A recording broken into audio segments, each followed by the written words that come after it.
मरने के बाद बचे थे वो उन सभी को इकट्ठा करने के लिए यहाँ पर काफी सारे लोग आए हुए थे। तो हेलीकॉप्टर से यहाँ पर सभी लोग नीचे उतर जाते हैं जो भी हंटर्स वगैरह होते हैं। तो इनमें से जो हंटर होता है वो अपनी स्टोरी यहाँ पर सुना रहा होता है, अपनी बड़ी तारीफ कर रहा होता है।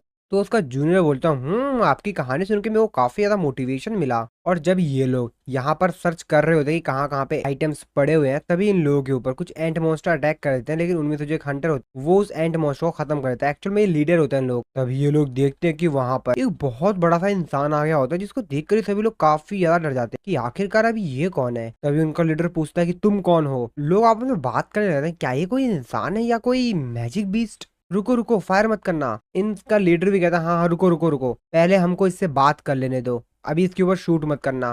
तो अभी वो बंदा आगा इन लोगों को कुछ बोलता है। ये सभी लोग देख के काफी ज्यादा हैरान होते हैं, कहते हैं क्या एक बीस्ट बोल सकता है। तो अभी वो एक चुटकी बजाता है और जैसे चुटकी बजाता है इन सभी के माइंड में कुछ होता है और ये सभी लोग देखते ही देखते यहाँ पर बेहोश हो जाते हैं। तभी इन लोगों के पीछे से एक और बंदा आता है। फिर ये लोग आपस में बात करने लग जाते हैं यहाँ पर कि क्या तुमको चेक करना चाहिए। हाँ, मेरे को उसकी पावर थोड़ी बहुत तो महसूस हुई थी, उसकी पावर काफी ज्यादा थी। मुझे नहीं मालूम कि आखिरकार क्यों वो इंसानों की मदद कर रहा है। तभी जो मैजिक बीस्ट टाइप का जो यहाँ पर बंदा होता है वो कहता है कि मुझे भी नहीं मालूम कि उसके दिमाग में क्या चल रहा है, और अगर तुम इतने ज्यादा क्यूरियस हो रखे हो तुम खुद क्यों नहीं जाके पूछ लेते हो उससे? और ये जगह कितनी ज्यादा यहाँ पर बदबू आ रही है। वो जो ब्लू कलर वाला एलियन होता है वो बोलता है कि हंट तो शेड्यूल के हिसाब से शुरू होगा, कुछ भी चेंज नहीं होगा। और वहाँ पर थोड़ा सा यहाँ पर मैजिक करता है और सामने एक पोर्टल ओपन हो जाता है। जाते जाते वो उस बंदे से कहता है कि इस प्लेस को जितना जल्दी हो सके छोड़ दो, ये अब तुम्हारे हाथ में है कि तुम्हें क्या करना है। और ऐसा कहकर फिर वहां से चला जाता है। जिसके बाद ये बंदा भी यहाँ पर थोड़ा बहुत सोचता विचारता है, फिर कहता है चलो ठीक है मैं भी चलता हूँ यार, यहाँ पर तो मेरे को वैसे भी कुछ नहीं मिल रहा है और कोई काम की चीज मेरे को दिख भी नहीं रही यहाँ पर। और फिर जेजू आइलैंड की रेड के खत्म होने के कुछ दिनों बाद का सीन देखते हैं। तो आज यहाँ पर जो लोग जेजू आइलैंड के रेड में मरे थे उन लोगों को श्रद्धांजलि देने के लिए सभी लोग आए हुए होते हैं। जिन्वू भी आया हुआ होता है और सभी लोग जिन्वू के ही फोटो खींच रहे होते हैं। जिन्वू अब काफी ज्यादा फेमस हो गया था, हर जगह जिन्वू की ही बातें चल रही थी। काफी सारे लोग कह रहे थे कि जिन्वू ने बहुत ही बेहतर किया। मैं तो उसकी स्किल्स देख के काफी ज्यादा हैरान था। मैं तो सोच भी नहीं सकता कि आखिरकार कैसे कोई इतने सारे बीस्ट को समन कर सकता है। हम लोग पिछले 10 साल से इन एंट से फाइट कर रहे थे पर हम जीत नहीं पाए, और जिन्वू देखो किस तरीके से आया, उसने खत्म कर दिया। ये तो काफी बेहतर इंसान है। और भी काफी सारे लोग इसी तरीके से बातें कर रहे होते हैं, क्योंकि लोगों ने जब जिन्वू एस रैंक का हंटर बना था उसके बाद से पहली बार उसको एक्शन में देखा था कि जिन्वू की स्किल्स क्या है, वो किस तरीके से लड़ता है। और इसी वजह से काफी सारे लोग उसके फैन भी बन गए हैं। लोग बातें कर रहे होते हैं कि क्या इसको एक नेशनल लेवल का हंटर मान लेना चाहिए, क्योंकि जिस तरीके से फाइट स्किल्स थी, जिस तरीके से ये उतने पावरफुल एंड मॉन्स्टर से लड़ा, वो तो काफी ज्यादा अमेजिंग थी। और भी इसी तरीके से इंटरनेट पे बातचीत चल रही होती है, जिन्वू के बारे में लोग बात कर रहे होते हैं। और जैसा कि अच्छाई के साथ साथ बुराइयां भी आती हैं, तो काफी सारे लोग जिन्वू की तारीफ भी कर रहे थे, लेकिन काफी सारे लोग उसको क्रिटिसाइज भी कर रहे थे। उसको क्रिटिसिज्म भी झेलना पड़ रहा था। लोग बातें कर रहे थे कि क्या होता अगर जिन्वू रेड में काफी समय पहले ही आ गया होता, या वो शुरुआत से ही रेड में रहता,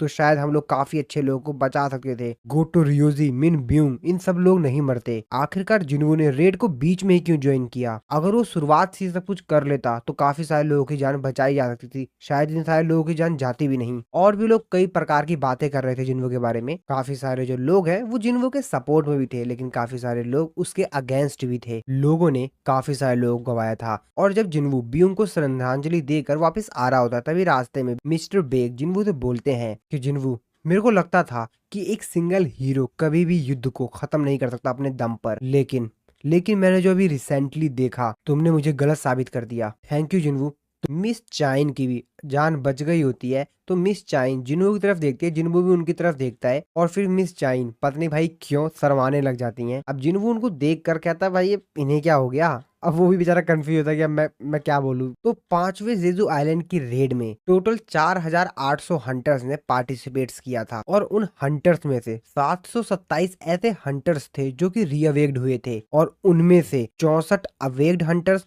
और 32 सिविलियंस मारे गए। हालांकि लोग तो इसमें भी काफी सारे मारे गए, लेकिन जो हमने प्रीवियस अटेम्प्ट्स किए थे जेजू आइलैंड पे रेड करके, जो पहले 4 रेड्स किए थे उनके कंपैरिजन में इस बार जो 5th रेड थी इसमें काफी कम लोग मारे गए हैं। इसके बाद हम लोग कुछ देर बाद का सीन देखते हैं जहाँ पर मिस्टर गो और जिनवू आपस में बात कर रहे होते हैं, वो बैठे हुए होते हैं। मिस्टर गो जिनवू से बोलते हैं, तो तुम्हारी प्लानिंग है कि तुम अपना खुद का गिल्ड खोलोगे। वैसे मैं तुमको बता दूं कि एक सर्टिफाइड एस रैंक के हंटर को गिल्ड मास्टर लाइसेंस की कोई भी जरूरत नहीं होती है। तुम एसोसिएशन को अगर सिर्फ एक फोन कॉल भी कर दोगे तो तुम्हारा काम हो जाएगा, बाकी सब कुछ मैं देख लूंगा। जिनवू उनसे बोलता है कि ठीक है। जिनवू अपने मन में सोच रहा होता है, ओ तो एस रैंक के हंटर होना काफी ज्यादा फायदेमंद है। मिस्टर गो जिनवू तो बोलते हैं कि क्या वैसे तुम जेजू आइलैंड के चारों तरफ कोई बैरियर कास्ट कर सकते हो? इस पे जिनवू बोलता है, बैरियर पर क्यों?" मिस्टर गो उसको बताते हैं कि जब हमने सोल्जर्स एंड हंटर्स को वहां पर डंजन को क्लियर करने के लिए भेजा था, तो उनको उन्होंने वहां पर काफी सारे स्टोन्स और काफी सारी जो कीमती चीजें थी उसको इकट्ठा तो कर लिया, लेकिन जब वो ये सब कुछ कर रहे थे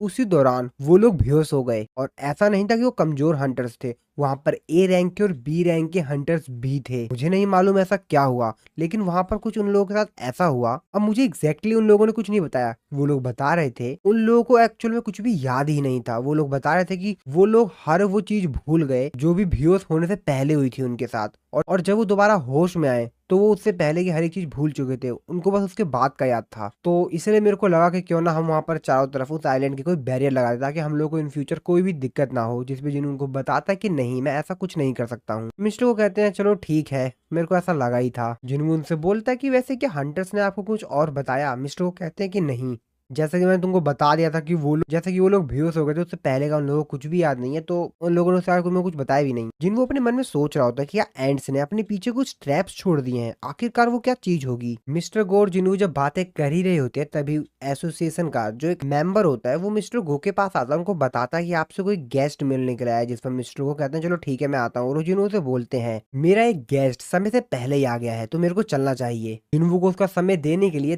थैंक्स बोलते हैं, जिसपे जिनू को कहता है कि अरे नहीं, आप कोई प्रॉब्लम नहीं है, और फिर मिस्टर को वहां से चले जाते हैं। जिसके बाद जिनवू जब अपनी कार के पास जा रहा होता है, तभी उसके पास एक आदमी आता है। वो जिनवू से कहता है कि मिस्टर सांग जिनवू, मेरे को आपसे कुछ बातें करनी है। मेरे को आपसे मिलकर अच्छा लगा मिस्टर जिनवू। मेरा नाम एडम वाइट है और मैं फेडरल ब्यूरो ऑफ हंटर से आया हूँ। वहाँ पर मैं एक सीनियर ऑफिशियल हूँ। वो अपने मन में सोचते हो, कहता है क्या the federal bureau of hunters, अब इनको क्या काम है मेरे से? तो यहाँ पर जो एडम होता है वो जिनवू से कहता है कि तुम सिर्फ मेरे को इस नंबर पे कॉल कर देना। एडम जिनवू से बोलता है कि मैं तुमसे माफी चाहूंगा कि मैं तुम्हारे सामने एकदम से इस प्रकार से आ गया, लेकिन यार तुमको ट्रैक कर पाना बहुत ही ज्यादा मुश्किल है। मैं तुम्हारे ऑफिस में भी गया था बट तुम तो वहां पे रुके ही नहीं। तुमको ट्रैक कर पाना भाई बहुत ज्यादा मुश्किल है, तो मेरे को तुम यहाँ पर मिले तो मैंने तुमको यहाँ पर रोक लिया। इसलिए जिनवो अपने मन में सोच होता है, ये मेरे ऑफिस क्या करने गया था? तो कहीं ये वही इंसान तो नहीं है ना जिसके बारे में योजिन बात कर रहा था। फिर जिनवो उससे पूछता है कि वैसे तुमको मेरे से काम क्या है? एडम जिनवो को बताता है मुझे तुमसे कुछ इन्फॉर्मेशन शेयर करनी है। जिनवो कहता है इन्फॉर्मेशन? किस प्रकार की इन्फॉर्मेशन? जिस पर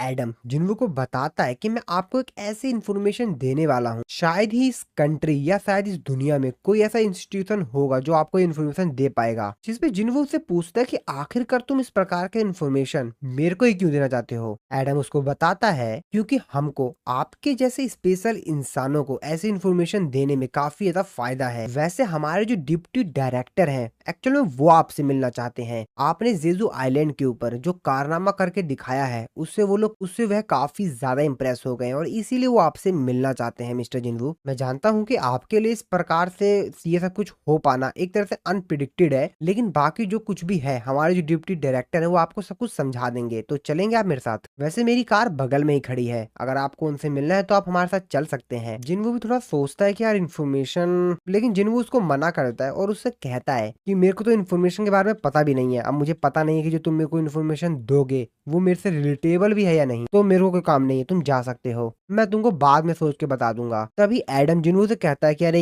यार ये मेरे से मिस्टेक कैसे हो गई, मैं भूल कैसे गया? ऐसे लोगों से बातें छुपाई नहीं जाती हैं। एडम जिनवू को बताता है कि मैं अपग्रेडर की बात कर रहा हूँ। अपग्रेडर जो कि उन लोगों की एबिलिटीज को और भी ज्यादा बढ़ा देता है जो कि अवेक्ड हुए हों। ये बात सुनने के बाद जिनवू भी मान जाता है और उसके साथ डिप्टी मैनेजर से मिलने के लिए उसके साथ आ जाता है। ये लोग एसोसिएशन में पहुंच जाते हैं। डिप्टी डायरेक्टर जिनवू को स्वागत करता है उससे कहता है कि आपसे मिलकर मेरे को काफी अच्छा लगा। मेरा नाम माइकल कॉनर है, मैं फेडरल ब्यूरो ऑफ हंटर्स का डिप्टी डायरेक्टर हूँ। जिन्वू भी उसको अपना इंट्रोडक्शन देता है। एडम जिन्वू को बताता है कि मैं आपका यहाँ पर इंटरप्रिटेटर हूँ, अगर आपको कुछ समझ में ना आए तो आप मेरे से बोल दीजिएगा, मैं आपको समझा दूंगा। माइकल जिन्वू से बोलता है कि मिस्टर जिन्वू, मैं डायरेक्टली पॉइंट पे आता हूँ। इस इमिग्रेशन डॉक्यूमेंट्स को देखिए, ये हमारे पास कहीं से भी आए, इसको लगभग 1 या 2 साल लगते हैं इसको प्रोसीड होने में, लेकिन हम आपके लिए एक एक्सेप्शन रखेंगे। सिर्फ 1 सेकंड, मैं सिर्फ एक वर्ड कहूंगा और आप अमेरिका के सिटीजन बन जाएंगे सिर्फ 1 सेकंड में। वो अपने मन में सोच रहा था कि यार ये क्या बकवास कर रहा है यार। मिस्टर एडम ने मेरे को बताया था कि वो ये मेरे से कुछ इन्फॉर्मेशन शेयर करना चाहते हैं, मैं इसलिए तो यहाँ पर आया था ना। ये क्या चल रहा है यहाँ पर, ये तो पत्नी मेरे से क्या कह रहा था कि एबिलिटीज इंक्रीज हो जाएंगी, अपग्रेडर पत्नी क्या कह रहा था,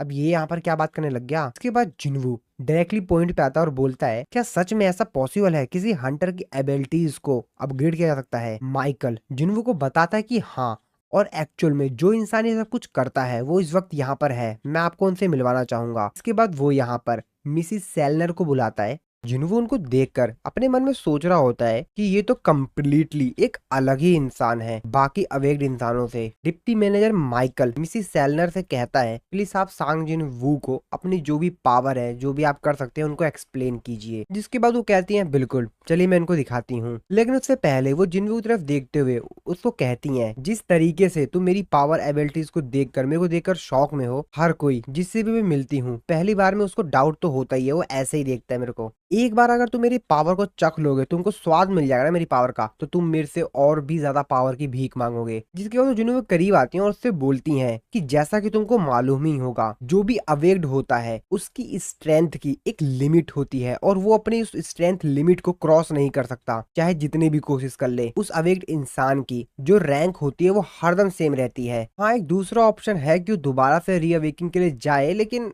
बहुत कम चांस होता है। जिन्वू उनसे कहता है, ओह लेकिन आप उसको चेंज कर सकती हैं। जिस पर वो कहते हैं कि हाँ, मेरे पास पावर्स हैं कि मैं उनकी और भी ज्यादा हेल्प कर सकूं, ताकि वो जो उनकी पोटेंशियल है वो उससे ज्यादा आगे जा सके, वो और भी ज्यादा ताकतवर हो सके। तो इस प्रोसेस में टोटल 3 स्टेज होती हैं, जिसके बाद वो अपनी लिमिटेशन से आगे जा सकते हैं। अब मुझे भी नहीं मालूम कि मेरे को इस पावर को क्या कहना चाहिए, लेकिन हाँ, मैं जो भी रीअवेकिंग हंटर होता है उसकी जो परफॉर्मेंस है, पावर है, उसको बढ़ा देती हूँ। आम शब्दों में कहा जाए तो मैं उसकी जो ट्रू पोटेंशियल है उसको दिखाती हूँ। मिस्टर माइकल जो होते हैं वो जिन्वू से कहते हैं कि ये जो कुछ भी कह रही हैं वो सही कह रही हैं, वो सच है। हालांकि जो मिसिस सेलनर हैं, जब वो अपनी पावर का इस्तेमाल करती हैं तो उनको एक लंबा रेस्ट चाहिए, उनको काफी समय तक रेस्ट करना पड़ता है, और इसीलिए हर साल सिर्फ 3 या ज्यादा से ज्यादा 4 अवेक्ड हंटर को इनकी जो ट्रीटमेंट है वो मिल पाती है। जिन्वू अपने मन में सोचते हो कहता है कि क्या मैं उन 3 या 4 लोगों में से हूँ जिनको इनकी ट्रीटमेंट मिलती है।